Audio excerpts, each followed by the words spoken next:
Hello again, everyone. Edwin Learnard back once again. In this YouTube segment, I'm going to be talking about the increased shootings of policemen across the United States, and it's really sad that this is happening and that people are just, it seems like in fairly recent time, they're almost just like randomly shooting policemen. And really, what's really interesting about this is that I don't know how many of you have watched the show Dr. Drew, but in mid-August there was it seemingly almost prophetic statement was made by an audience member, and it set off kind of a little debate on the show. Is when an audience member came out and he had said, well, if these policemen are I don't know the exact words, but I think what this was in response to was perhaps unwarranted violence of policemen against perpetrators, or at least potential suspects, the unnecessary killings of these people and by policemen. And he had stated that if this persists, that we're going to see people shooting policemen in a much more, I guess, more frequently, in a stronger. It's going to be more emphasized, and it's funny because almost since that time is when you started hearing about the proliferation of cops being shot in an unwarranted manner, almost randomly being shot. And the question is, why is this happening? Does it have something to do, in some instances, of the violence, maybe the unnecessary killings of potential suspects or what have you? And in some cases, maybe there's some acts of vengeance. And what's terrible is you're having policemen being shot that had nothing to do with these incidents. And the thing is, what could actually be done to truly, perhaps, maybe at least limit this to a certain degree? I saw something on TV where there was a policeman that they were showing they're going to have, at least either now or in the near future, they're going to have policemen be wearing this little camera on their vest, which will identify the suspect in an event something like this were to transpire again. And believe me, it's not, obviously we haven't seen the last of these kind of shootings. And some people are just psychotic and deranged and have obviously some emotional or mental issues that are doing this, obviously. And Dr. Drew will be probably say in some instances this is from a traumatic experience at home and in the family life. I mean, you might have this be the reason in a minuscule amount of cases. I don't think that's really the mean, or the majority of these shootings don't happen for that reason. I don't think a traumatic childhood experience is going to make something of this magnitude happen in most instances. I think what parents out there that have kids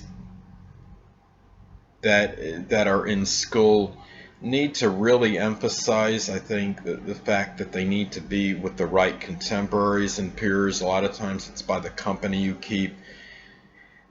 I mean, even in video games, you have a lot of strong amount of violence. And really, I'm not saying that's the case in all instances as to why you see these shootings, but I think some of it may very well be connected with the cops, number of policemen killing people when it wasn't necessary, at least based on opinion and perception by many. When it's funny when that person in the audience on Dr. Drew made that statement, is that you had a former person connected with law enforcement and I think his name was John Cardillo or something similar, and he was saying, well, those that statement's very reprehensible.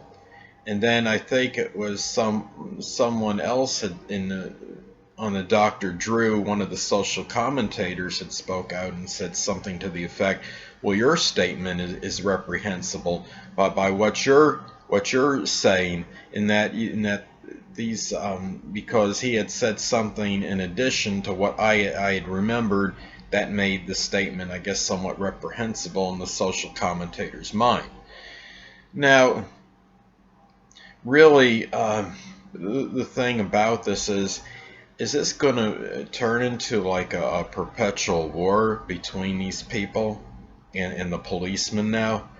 Now, law enforcement now has to take on, it seems like, extra precautionary measures because of this, and it makes things obviously a little bit more complicated for them to have to deal now with an additional concern of the just these, not just having to investigate the crimes that they have to do on their day-to-day basis, but they have to be more on guard in terms of somebody coming at them and trying to kill them just out of the blue, basically, so to speak. Now, to my understanding, I believe it's statewide, is that anybody that is convicted of a violent felony can't possess a firearm.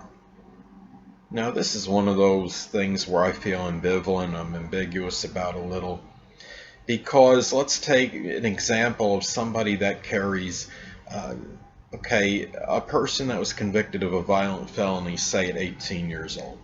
And let's say they're 25 years old, there's strong reason to believe that the person's reformed, they're not going to go out and commit any volatile acts that are illegal or in any way, shape, or form, and they're prohibited from carrying a firearm for protection for the rest of their life. And I understand the saying, if you can't do the time, don't do the crime. Maybe it applies in this case. But I think you have some exceptions to the rule, and in terms of a person being able to bear a firearm after maybe a felony, a violent felony conviction, does that person not have the right then to keep something in his or her own home for protection? But anyway, that's another story. As far as the policemen go, though, it's almost like, what are they supposed to do? Wear a suit of armor when they go out now and prevent themselves from being shot by anybody, being killed through a random violent act? And there was one incident in Texas, I think somebody was shot at least 15 times when the officer, or I don't know if he was an officer or deputy, what his position was, but he was over pumping gas or something, and he got shot in his head numerous times. And there was somebody in Monroe County in Georgia was shot, a young law enforcement person was shot recently as well. And I just wonder, when is this going to end? Is this going to keep escalating and growing? And we just can't, and it's not just about law enforcement, it's about just being safe in general. You hear about shootings at a movie theater, and just it gets to a point where you feel like you're going to be where you have to be so cautious about going virtually any place now, because it almost seems like there's no safe place. And I mean, we need the policemen for our protection, and killing policemen is not the answer. If you're going out, if someone's going out killing one policeman because he or she thinks that another policeman shot somebody and it wasn't warranted, or killed somebody, to me that's preposterous. It doesn't make any sense. And